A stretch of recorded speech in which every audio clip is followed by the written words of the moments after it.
Hello everyone, welcome back to my channel and welcome back to the new exciting vlog. So যেরকম বললাম আমি আগের দিনকে যে আজকে আমার ওয়েডিং এর কাজ রয়েছে অশোকনগর হাবড়াতে। তো আমি এখন অলরেডি রেডি হয়ে গেছি। সকালবেলা খুব বেশি কিছু করিনি, জাস্ট রাইসটা করে গেছি। আগের দিনের সবজি তো ছিলই, ওটা দিয়ে ওরা খেয়ে নেবে। বোন এসছে বিকজ লুসি তো একা থাকবে না, সেই জন্য সকাল থেকে বোনের শরীরটা ঠিক নেই, ভমিট হচ্ছে। কালকে কিছু খেয়ে নিয়েছিল লাইক ওই আম দুধ, তো ওটা অ্যাসিডিটি হয়ে গেছে। তো যাই হোক এখন স্টেবল আছে, মায়ের মেডিসিন দিয়েছে আর ও থাকবে আজকে সারাদিন। আমি যত তাড়াতাড়ি সম্ভব যাব, গিয়ে ব্যাক করব, কারণ ওই রুটে ট্রেন একটুখানি কমই থাকে সেই জন্য। তো আমি এখানে রেডি হয়ে গেছি, তো এবার বেরোবো। তো আজকে সারাদিন কি করছি না করছি তোমাদের সাথে শেয়ার করবো। একাই যাব, অনেকটা দূর, একটু টেনশন হচ্ছে। মাকে বলেছিলাম, তারপর ভাবলাম যে না আমি একাই যাই, বিকজ আমাকে 13 তারিখে একাই যেতে হবে। তো সেই জন্য আর দেরি করবো না, বেরোবো। আজকের ব্লগটা শুরু করছি, তো তোমরা দেখতে থাকো। আমার সকালটা প্রত্যেকদিন এরকমভাবেই শুরু হয়। আমি জানি না এটা কীরকম অদ্ভুত একটা কানেকশান। আমি যতক্ষণ ঘুমিয়ে থাকবো লুসি ঠিক আমার পাশে ততক্ষণই ঘুমিয়ে থাকে, আর যখন আমি ঘুম থেকে উঠে যাই ঠিক সেই মুহূর্তে ও যতই ঘুমের মধ্যে থাকুক বা যতই গভীর ঘুমের মধ্যে থাকুক, ওরও কিন্তু আমার সাথে ঘুম ভেঙে যায়। আর এই যে এখানে সকালবেলা উঠে বাবা আর মেয়ের খুনসুটি চলছে, আর আমি ওদিকে অলমোস্ট সকালের রান্না যেটা ভাত বসিয়ে দিয়েছি, কারণ আমি অল্প একটু সেদ্ধ ভাত খেয়ে যাব। वो जो तुमको तुम्हारा जब वॉमिट हो रहा था, जब तुमको डॉक्टर ने दिया था ना वो, मेरे को तो इंजेक्शन लगाया था रन टाइप का। तो इसको भी ले जाओ, ले जाके इंजेक्शन लगा के लाओ। सर गैस के वजह से दवाई खा के थोड़ा सो जाओ। वो इग्नोर करो ना, चीज़ों को इग्नोर करो। इग्नोर कैसे? डिफेक्टिव पीस हो।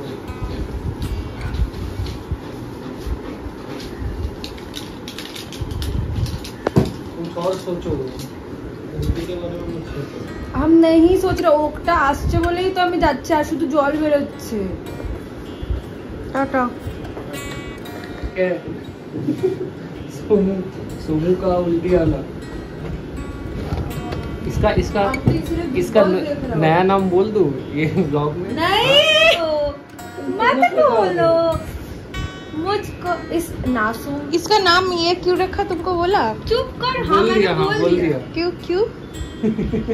क्योंकि ये चोरी करके ले जाता था इसीलिए। क्या चोरी? अंडा, मुर्गी का अंडा। मुर्गी का अंडा मैं छिपा के ले जा रही थी, चोरी नहीं कर रही थी, छिपा के ले जा रही थी। वो रूमर्स फैल गया कि चोरी कर रही थी, और फिर तुम्हारा नाम पड़ गया। बोलो। चुप करो, हम भी बोलेंगे फिर। लूसी टाटा। टाटा लूसी। हाँ हाँ चलो চলিয়ে চলে আমি রেডি হয়ে গেছি আর ক্যাব বুক করলাম, কারণ বাইরের ওয়েদারটা আমার ঠিকঠাক লাগছে না। আর এতটা রাস্তা যাব, আমার এখন মোটামুটি 1.5 ঘন্টা মতন তো লাগবেই মধ্যমগ্রাম স্টেশন পৌঁছতে। তো আমি ভাবলাম যে ক্যাব করে নিই, তাহলে তাড়াতাড়ি পৌঁছাবার। আর বাইরের ওয়েদারটাও আমার ঠিকঠাক লাগছে না, দ্যাটস ওয়াই আমি ক্যাব করে নিলাম। প্রচণ্ড গরম, সব থেকে বড় কথা। আর ট্রেনে মোটামুটি ঘন্টাখানেক তো লাগবেই। তো চলো আজকের দিনটা শুরু করি। বাড়ি এসে গেছে, আমিও বেরিয়ে গেলাম। চলুন তবে দুগ্গা দুগ্গা করে বাড়ির থেকে রওনা তো দিয়ে দিলাম, কিন্তু যেতে হবে আমাকে এখন অনেকটা রাস্তা। এই প্রথমবার আমি একা একা মাকে ছেড়ে মামাবাড়ির পথে যাচ্ছি। হ্যাঁ, আমি যেখানে যাব সেটা হচ্ছে অশোকনগর, আর ঠিক তার পরের স্টেশনে আমার মামাবাড়ি। আর স্টেশনে পৌঁছানোর সাথে সাথেই ট্রেন এসে গেছিলো। গাড়িতে করে গেছিলাম বলে অনেকটাই তাড়াতাড়ি পৌঁছে গেছিলাম। আর আজকে বাইরে অস্বাভাবিক একটা গরম ছিল, এই ভারী ব্যাগ নিয়ে অন্যভাবে যাওয়া সত্যিই সম্ভব ছিল না। আর ওয়েদারটাও আজকে ঠিকঠাক লাগছিল না। কিন্তু দেখুন, ট্রেনে চাপার সাথে সাথেই একটা বসার সিটও পেয়ে গেছিলাম। এতটা রাস্তা দাঁড়িয়ে যাব ভেবে সত্যি আমার খুব খারাপ লাগছিল। তারপর যে বসার জায়গা পেলাম, ঠিক চোখ পড়লো জানলার দিকে। বাইরেটা এত সুন্দর লাগছিল যে না ভিডিও করে পারলাম না। বেশ কিছুটা দূর যাওয়ার পরে ট্রেনে প্রচুর হকার তো উঠতেই থাকে, ভাবলাম একটু পেয়ারা নিয়ে খাই। আবার পেয়ারা খেতে খেতে বাইরের দিকে চোখ পড়লো, আর এই সুন্দর দৃশ্যটা কিন্তু আমি একদমই ক্যাপচার করতে ভুলিনি। প্রতিবারের মতো এবারও জানলা দিয়ে এই সুন্দর গাছপালা, গ্রাম্য পরিবেশ ক্যাপচার করেছি। আর আমরা যারা শহরে থাকি, সত্যি কথা বলতে আমাদের শহরে আজকাল যত দিন যাচ্ছে এরকম গাছপালা তো চোখে পড়েই না, যার কারণে এত প্রচণ্ড গরম বেড়ে যাচ্ছে। আর যত গ্রামের দিকে যাওয়া যায় ওয়েদার ততটাই ঠান্ডা, সুন্দর, শান্ত, নিরিবিলি। এক অন্যরকম অনুভূতি কাজ করে। অনেকটা রাস্তা প্রায় আমরা চলেই এসেছি, আর এবার দেখতে দেখতে স্টেশনের কাছেও চলে এসেছি। এবার নামবো। আর ট্রেনের মধ্যে যেতে যেতে যে জিনিসটা ভালো লাগে, গ্রামের মানুষরা এতটাই সরল সাদাসিধে আর ভীষণই সাবলীলভাবে মিশে যেতে পারে তারা। আর আমার গন্তব্য স্টেশন চলে এসেছে অশোকনগর। এবার আমি নামবো। প্রথমবার একা একা এত দূর এলাম। গ্রামের দিকে এরকম ভ্যান গাড়ি এখনও চলে, আমাদের ওদিকে তো এই ভ্যান গাড়ি এখন দেখাই যায় না। তো ওনাকে অ্যাড্রেস দেওয়াতে উনি আমাকে একদম গন্তব্য জায়গায় পৌঁছে দিয়েছিলেন ঠিক সময় মতন। আমি অলমোস্ট চলে এসেছি। টোটো কিছুটা দূর নামিয়ে দিল, এবার এখান থেকে একটু হেঁটে ওয়াকিং ডিস্টেন্স। চোখ লাল হয়ে গেছে। শোন না, শোন, আমার দিকে তাকা, আমার দিকে তাকা। পেন কিলার এনে দিতে বলবো? আমার কাছে আছে, কিছু না বললে হবে না, কিছু না বললে হবে না। পেন কিলারটা খা, একটু বড় করে রাখ দে। এই দেখ, নমিতা দেখেছিস? নমিতা দি আমাদের কলেজের সিনিয়র। তুই মিষ্টি লাগছে দেখতে, আমি সেটাই দেখছি। আমি অপেক্ষা করছি। তুমি কি নিজে সাজালে আরো কত তুমি কি নিজেই সেজে নিয়েছো আজকে? না, এই যে আমার হ্যাঁ, আমি ভাবছিলাম যে ও নিজে এত সুন্দর সাজে। নমিতা দি লাইক। ও এসেই কথা বলে নিয়েছে ওর সাথে। কিন্তু তোমাকে ফলো করে, জানো? বললো এতক্ষণ ওর সাথে কথা বলছিল। ফুলের সাজ হবে। ও কি তোমার best friend? She is my best friend. হু? আচ্ছা, আমি হচ্ছে এলো গেল। নো নো, হ্যাঁ সত্যি আমি এলো গেল। আমি হচ্ছে সব সাপোর্ট দিয়েছি, কিন্তু আমি বৌদি। আর আমি বেস্ট ফ্রেন্ড হতে চাইও না। কেন? বেস্ট ফ্রেন্ড হয়ে যদি এত জ্বালা হয় তাহলে বেস্ট ফ্রেন্ড হওয়া দরকার নেই। কারণ আমি মুখ সহ্য করতে পারি না, এইজন্য বেস্ট ফ্রেন্ড। আমি অনলি ফ্রেন্ড। Only friend. এটা খুলে দিয়েছি তো আমি, দিলাম তো একটা। চাবিটা আমার ওর এরকমই, ডিজাইনটা এরকম। এটা কি থেকে কিনেছো? এটা আমার পাওয়া। পেয়েছো? খুব সুন্দর। এটা খুলেছি। আর লাগবে না, আর লাগবে না, আর লাগবে না।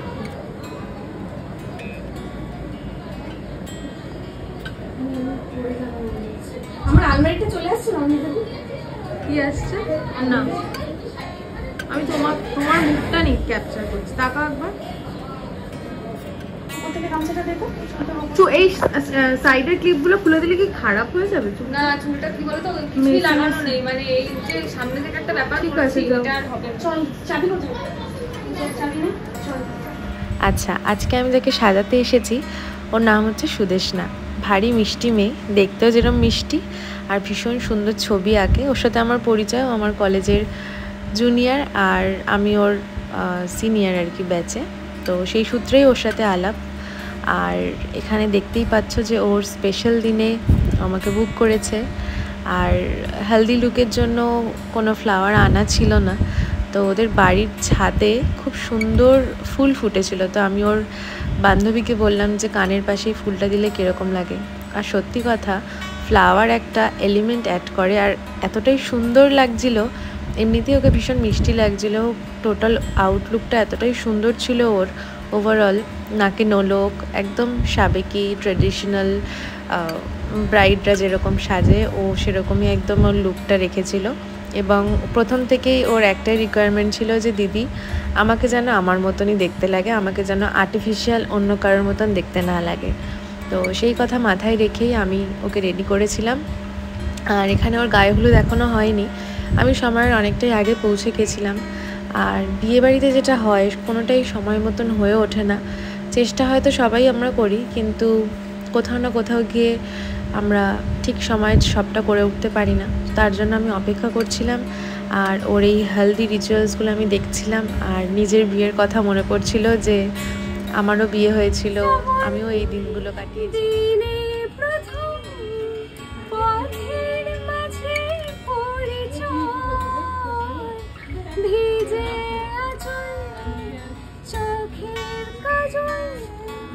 ভিজেছিল প্রথমের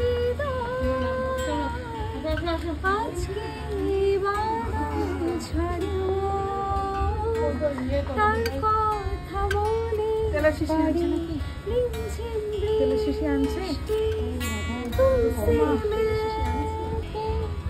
ऐसा लगा तुमसे मिलके अरमा हुए पूरे दिल के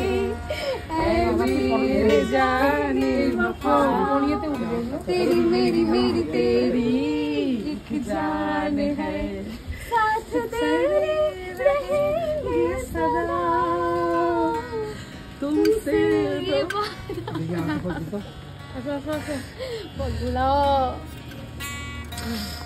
No, no, no more tears, please, Johnson baby, we are no more tears. Please, I hate tears, Pushpa.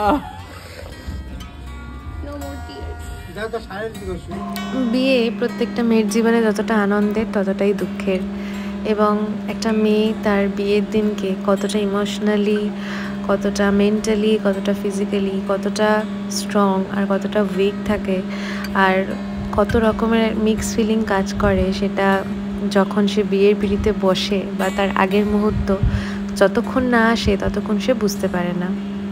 তো ভালো খারাপ মিলিয়ে আজকের দিনটা খুব সুন্দর কাটছিল, এবং এখানে ওর বান্ধবীদের সাথে ও ছবি তুলছিল। তো আমি বেশ কিছুক্ষণ ছিলাম, কিন্তু বাইরে এতটাই গরম ছিল, আমি আবার গিয়ে মেকআপের জিনিসপত্র রেডি করতে গিয়ে শুরু করলাম, কারণ অনেকটাই দেরি হয়ে গেছিলো। আমি ওর ওখানে পৌঁছে গেছিলাম 1টা নাগাদ, কিন্তু মেকআপ স্টার্ট করতে করতে প্রায় 3টে, সোয়া 3টে হয়ে গেছিলো।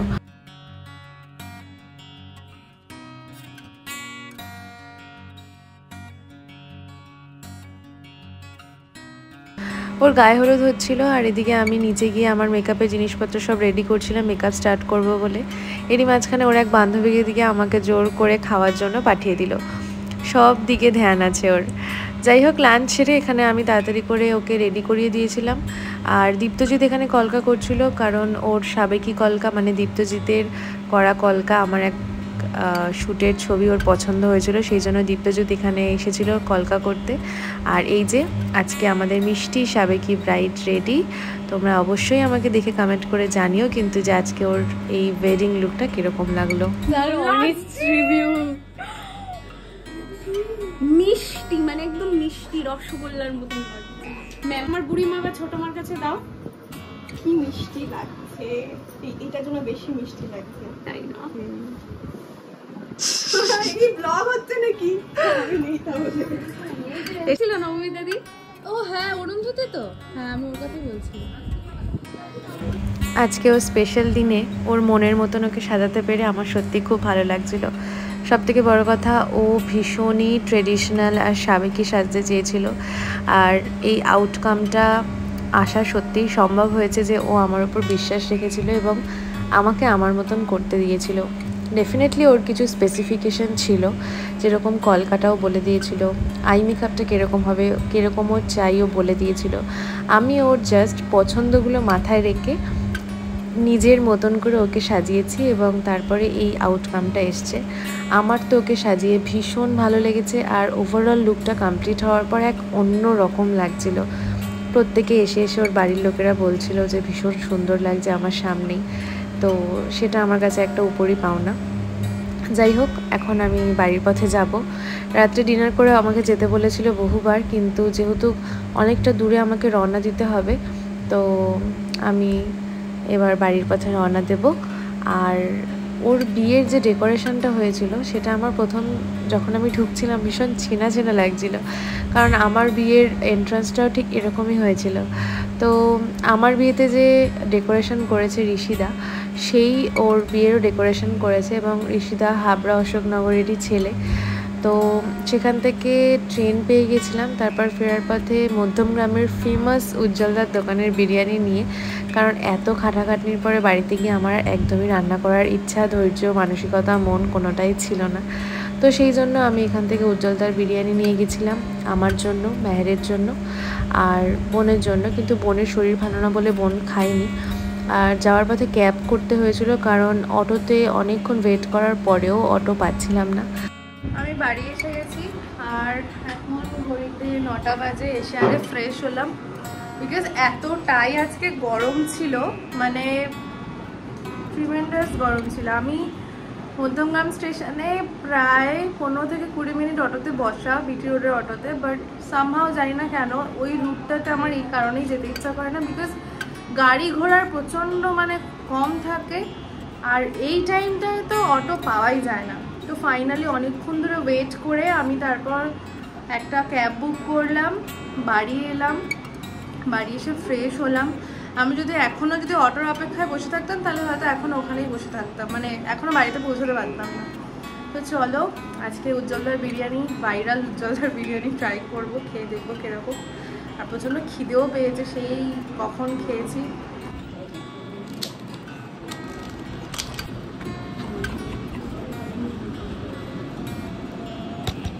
ঘি আর ঘি।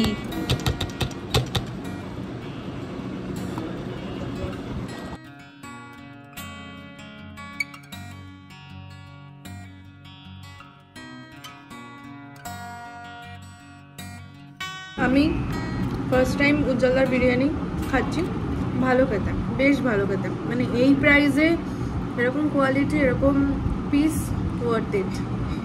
বিরিয়ানিটার স্বাদ ভালো হলেও বিরিয়ানিটা ছিল অতিরিক্ত মিষ্টি এবং তার মধ্যে কোনো একটা গোলাপ জল বা কেওড়া জলের স্ট্রং একটা গন্ধ লাগছিলো, যেটা লাস্টের দিকে আমি খেতে পারিনি।